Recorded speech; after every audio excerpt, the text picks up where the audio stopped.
Hello, dear friends. Welcome to my YouTube channel, English Learning Really Made Easy. This is your friend Sajid Ali Khan. Today, we are going to discuss our next tense, that is simple future tense.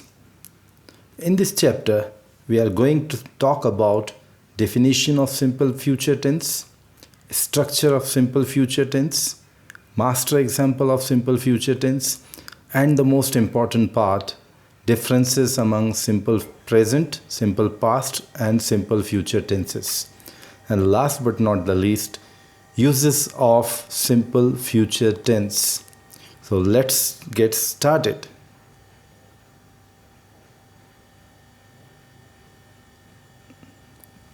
So first of all, we shall see the definition of simple present tense. आइए पहले हम इसकी definition देखते हैं. The simple future tense is used to show an action or event that will occur in future. इसका मतलब ये होता है दोस्तों कि सिंपल फ्यूचर में हम उस कार्य के बारे में बतलाते हैं, उस काम के और उस एक्टिविटी के बारे में बतलाते हैं जो अभी होने वाली है, will occur, अभी हुई नहीं है, होने वाली है, which is not even started, just होने वाली है फ्यूचर में. Means it talks about the things that have not happened yet. यानी कि सिंपल फ्यूचर उन चीज़ों के बारे में बात करता है, उन क्रियाओं के बारे में बात करता है जो अभी हुई नहीं है. It is very simple. In the timeline also you can understand this is the past and this is present and this is whole future. So in future I put one line here. In future at any moment, किसी भी समय future में कोई कार्य होने वाला है, just plan है. Okay, so this is simple future. कुछ एग्जांपल देखते हैं हम. आई shall go to college tomorrow. देखिए अक्सर सिंपल फ्यूचर टेंस में हम रेफरेंस ऑफ टाइम देते हैं या किसी सिचुएशन का रेफरेंस देते हैं. जैसे यहाँ tomorrow, it is a reference of time, adverb of time. I shall go to college tomorrow. They will meet next Monday. वो अगले मंडे मिलेंगे. मैं कल कॉलेज जाऊँगा. He will bring delicious food for you. वो तुम्हारे लिए बहुत ही डिलीशियस फूड लाएगा. देखिए यहाँ पर एग्जाम्पल नंबर 3 में गौर कीजिए दोस्तों, हमने किसी एडवर्ब ऑफ टाइम का इस्तेमाल नहीं किया है. तो मैं जानबूझकर कुछ एग्जाम्पल्स ऐसे लाता हूँ ताकि आपके डाउट्स और ज़्यादा अच्छे से क्लियर कर पाऊँ, क्योंकि हर सेंटेंस में एडवर्ब ऑफ टाइम का आना ज़रूरी नहीं है. बाज़ दफ़े हम सिचुएशन के according without adverb of time के भी सेंटेंस बोल सकते हैं. तो I hope this is very simple. We will move ahead. अभी हम इसका स्ट्रक्चर और मास्टर एग्जाम्पल देखते हैं. Structure is very simple. Subject, helping verb. इसमें 2 हेल्पिंग वर्ब आते हैं दोस्तों, shall and will, and first form of verb. लेकिन एक बात मैं आपको बताता चलूँ, मॉडर्न इंग्लिश में शल को बहुत कम इस्तेमाल किया जा रहा है, बल्कि कुछ लोगों का तो कहना है कि शल को इस्तेमाल ही नहीं कर रहे, जबकि ब्रिटिश इंग्लिश में shall and will both are used, दोनों का इस्तेमाल होता है. फर्स्ट पर्सन यानी कि आई और वी के साथ ही शल का इस्तेमाल होता है. बाकी सब second person and third person, singular plural, सभी के साथ विल का इस्तेमाल होता है दोस्तों. तो देखिए अगर हम शल की जगह विल को ले लेते हैं तो सेंटेंस का मीनिंग बदल जाता है. मीनिंग इन द सेंस वो फोर्स आ जाता है उस सेंटेंस में. जैसे हम कहते हैं आई shall go on picnic tomorrow, मैं कल पिकनिक को जाऊंगा. लेकिन अगर मैं कहूँ I will go on picnic tomorrow, तो विल ज़्यादा डिटर्मिनेशन, ज़्यादा पक्के इरादे को बतलाता है, और बोलते समय भी हमें उस विल पे फोर्स देकर बोलना होता है. I will go on picnic tomorrow means ज़रूर जाऊंगा. जैसे हिंदी में हम ज़रूर का वर्ड यूज़ करते हैं, डेफिनेटली. तो इस तरीके से इसका इस्तेमाल होता है. लेकिन मॉडर्न इंग्लिश में हमें इस बात को गौर करना चाहिए कि शल को यूज़ नहीं किया जा रहा है, विल इज़ यूज्ड एवरीवेयर. लेकिन ओरिजिनल इंग्लिश जो ब्रिटिश इंग्लिश है उसमें शल का इस्तेमाल होता है. ओके, तो आई और वी के साथ ही शल का इस्तेमाल होगा. बाकी सब you, they, he, she, it, singular, plural name, सब के साथ विल का इस्तेमाल होगा.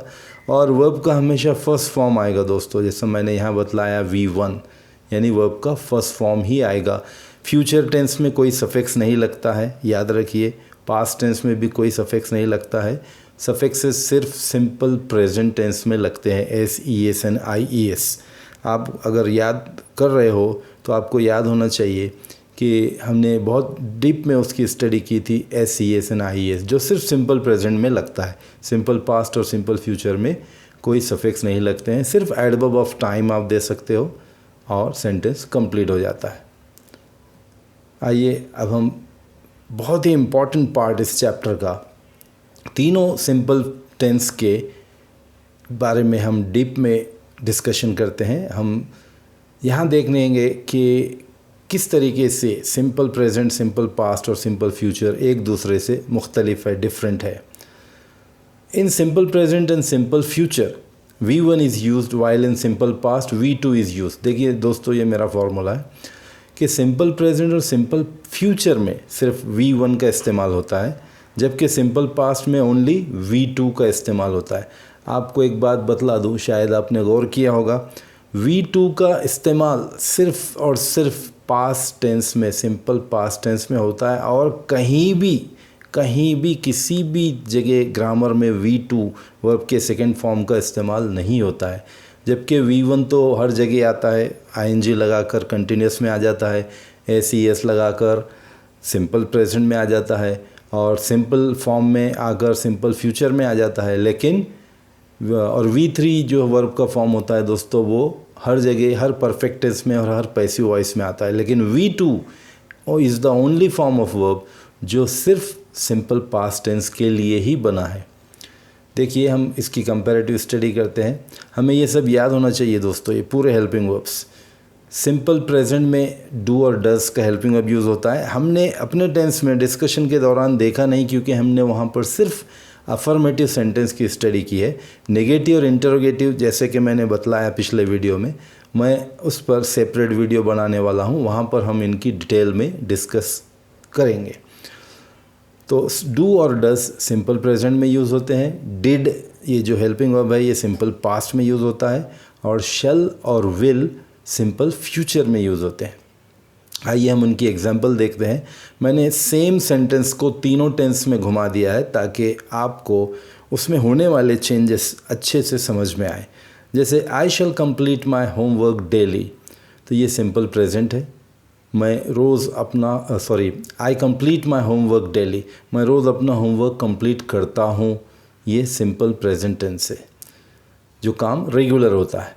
उसके बाद सिंपल पास्ट में वो बन जाता है I completed my homework yesterday. देखिए, ये पास्ट की बात कर रहा है, इसलिए यहाँ रेफरेंस ऑफ टाइम देना ज़रूरी है, तो सिंपल पास्ट टेंस बनता है। और हमने वर्ब का सेकेंड फॉर्म ले लिया, कंप्लीट बन गया कंप्लीटेड।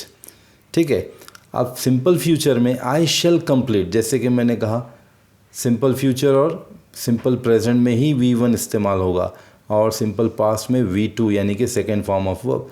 तो देखिए यहाँ प्रूफ, ये कंप्लीट फर्स्ट फॉर्म है सिंपल प्रेजेंट, और सिंपल फ्यूचर में भी कंप्लीट फर्स्ट फॉर्म है, जबकि सिंपल पास्ट में completed second form of the verb is used. Okay, तो सेंटेंस का मतलब कैसे हो रहा है? आई कंप्लीट माई होमवर्क डेली, मैं रोज़ अपना होमवर्क करता हूँ। सेकेंड एग्जाम्पल कह रहा है I completed my homework yesterday, मैंने कल अपना होमवर्क किया था। और फ्यूचर का सिंपल टेंस कहता है आई शैल कंप्लीट माई होमवर्क टुमारो, कल मैं अपना होमवर्क कंप्लीट कर लूँगा, ये सिंपल फ्यूचर है। आइए इसके कुछ यूजेस देखते हैं दोस्तों। Uses of simple future tense. By using simple present indefinite tense in future tense we can show the planned activities for near future। देखिए दोस्तों, सिंपल फ्यूचर में भी हम प्रेजेंट इंडेफिनाइट या सिंपल प्रेजेंट हम जिसे कहते हैं उसको मिलाकर, यानी कि जो सिंपल टेंस है उसको फ्यूचर में मिलाकर हम यूज़ कर सकते हैं। और वो किस सिचुएशन में यूज़ होगा? ऐसी एक्टिविटी जो नियर फ्यूचर के लिए प्लान की गई, ऐसा कार्य जो हम बहुत ही जल्द करने वाले हैं फ्यूचर में, ऐसे कार्य के लिए हम क्या करेंगे? प्रेजेंट को, यानी कि सिंपल प्रेजेंट को सिंपल फ्यूचर में मिक्स करके यूज़ कर लेंगे। For example, my family leaves for Hyderabad tomorrow morning. देखिए, मेरी फैमिली कल सुबह हैदराबाद के लिए निकलेगी, ये सिंपल फ्यूचर टेंस है, लेकिन एक्चुअली यहाँ शैल और विल का इस्तेमाल नहीं हुआ है। ये एक स्पेशल केस है दोस्तों, गौर कीजिए यहाँ पर विदाउट शेल एंड विल के आप फ्यूचर बोल रहे हो। My family leaves for Hyderabad tomorrow morning, कल सुबह मेरी फैमिली हैदराबाद के लिए जा रही है या जाने वाली है। Okay, next is we visit there different places for 3 days, हम वहाँ पर अलग अलग मकामात को 3 दिन तक विज़िट करते रहेंगे, घूमते रहेंगे। And last is we enjoy the beautiful historical places, हम वहाँ के ब्यूटीफुल हिस्टोरिकल प्लेसेस को एंजॉय करेंगे। तो देखिए यहाँ पर कहीं पर भी हमने कोई हेल्पिंग वर्ब का यूज़ नहीं किया है और हमने प्रेजेंट में सेंटेंस यूज़ करते हुए फ्यूचर की बात की है। I hope you have understood. इसका नेक्स्ट इस्तेमाल होता है गोइंग टू के साथ V1। अगर हम गोइंग टू के साथ फर्स्ट फॉर्म ऑफ वर्ब का यूज़ करते हैं तो ये एक स्ट्रॉन्ग इंटेंशन को बतला। इंटेंशन कहते हैं पक्का इरादा, पक्का इरादा, यानी आप कोई काम करने की जब बोलते हैं ना मैंने ये ठान ली है, यानी कि आई हैव डिटरमिन्ड, मैंने पक्का इरादा कर लिया, I have made up my mind. ठीक है, तो वो वैसे पक्के इरादे के लिए जब आप कोई बात करते हो, ऐसा काम जो आप किसी भी कीमत पे करने ही वाले हो, तो उसके लिए आप गोइंग टू का इस्तेमाल करते हैं। जैसे he is going to build a palatial bungalow soon, वो एक बहुत बड़ा बंगला महल की तरह बहुत जल्द बनाने वाला है, यानी उसने पक्का इरादा कर लिया है। Next is I am going to buy a new car, तो मैं एक न्यू कार ख़रीदने जा रहा हूँ, मीन्स पक्का इरादा कर लिया है, already decided. And next example, if you don't apologise I am not going to pardon you, अगर आप माफ़ी नहीं मांगोगे तो मैं तुम्हें माफ़ नहीं करने वाला, means I have decided finally कि मैं माफ़ नहीं करूँगा जब तक तुम अपोलोजाइज नहीं करोगे। तो इन सिचुएशन में हमने देखा है दोस्तों, going to first form of verb के साथ जब भी इसका इस्तेमाल होगा वो एक स्ट्रॉन्ग फीलिंग को, एक स्ट्रॉन्ग रीज़न को बतलाएगा। चलिए नेक्स्ट इसके एग्जांपल्स है। Uses of future tense, it is also use to offer to do something, हम किसी को कोई चीज़ ऑफ़र करते हैं, है ना, हम किसी को कोई चीज़, जैसे कि I will switch on the TV for you, मैं आपके लिए टीवी चालू कर दूंगा, तो ये एक ऑफ़र कर रहे हो आप पूछ रहे हो, तो उसके लिए भी सिंपल फ्यूचर का इस्तेमाल होता है। My guests are coming, I will clean our home, ये आप ऑफ़र कर रहे हो, I will clean our home, मेरे मेहमान आ रहे तो मैं अपना घर साफ़ कर लूँगा। You are offering to somebody in your home, किसी को आप घर में वो प्रॉमिस कर रहे हो। Okay, it is also used to promise to do something, और आप कोई चीज़ करने का जब पक्का वादा करते हो किसी से, उसके लिए भी आप सिंपल फ्यूचर का इस्तेमाल कर सकते हो। जैसे कि thank you so much for your notebook, I will return it later, तो ये क्या कह रहा है, आपकी नोटबुक देने का बहुत बहुत धन्यवाद और मैं जल्द ही इसे वापस कर दूंगा। तो वापस कर दूंगा ये क्या हो गया दोस्तों, ये वादा होगा या प्रॉमिस हो गया। Next example, thank you for your financial help, I will return your money soon, तो किसी ने इसकी माली इमदाद की है, फाइनेंशियल हेल्प की है, तो वो उसको वादा कर रहा है, प्रॉमिस कर रहा है, I will return your money soon. तो इस तरीके से जब आप किसी को कोई प्रॉमिस करते हो, उसके लिए भी हम सिंपल फ्यूचर का इस्तेमाल करते हैं। एंड लास्ट एग्जांपल है दोस्तों, it is also used with present continuous tense with future meaning. देखिए ये बहुत इंटरेस्टिंग यूज़ है, आप प्रेजेंट कंटिन्यूस का सेंटेंस लिख रहे हो लेकिन उसके मीनिंग आ रहे हैं फ्यूचर के। जैसे my brother is getting married next month, यहाँ भी हमने शेल का और विल का इस्तेमाल नहीं किया, उसके बावजूद हम सेंटेंस फ्यूचर का बोल रहे हैं, बात फ्यूचर की कर रहे हैं। My brother is getting married next month. And the last example is Rajesh is leaving for Dubai next Friday. तो इन एग्जांपल्स में भी हम देखते हैं कि फ्यूचर की बात हो रही है जबकि प्रेजेंट कंटिन्यूस का हेल्पिंग वर्ब यूज़ हो रहा है। तो इस तरीके से हमने देखा है दोस्तों, सिंपल फ्यूचर एक बहुत ही सिंपल टेंस है और इसमें कोई ऐसी कॉम्प्लिकेशंस नहीं है। सिंपल हमें याद रखना है, आई और वी के साथ हम शैल का इस्तेमाल करेंगे, बाकी सब के साथ विल और वर्ब का फर्स्ट फॉर्म आएगा। एडवर्ब ऑफ टाइम आप दे देंगे तो बेहतर है, या अगर कोई सिचुएशन का एग्जांपल आप देते हो तो भी नो प्रॉब्लम। ठीक है। अगर इसके बावजूद if you have any doubt, you are most welcome. I will be waiting for your comments. अगर आप लोगों को दोस्तों मेरे वीडियोस अच्छे लगते हैं तो definitely you can subscribe my channel, you can share my channel and tell other people also to improve their language. There are a lot of people who do not get such detailed discussions.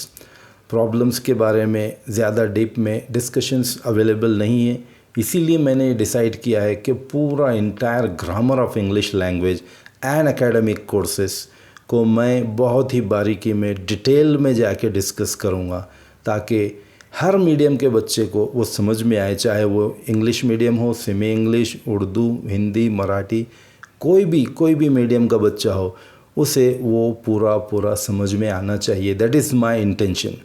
तो you can subscribe and you can invite your friends and relatives also to subscribe, and definitely आपका बहुत फ़ायदा होगा दोस्तों। That is my promise. So thank you so much for giving your precious time to me. Take care, bye bye, and God bless you all.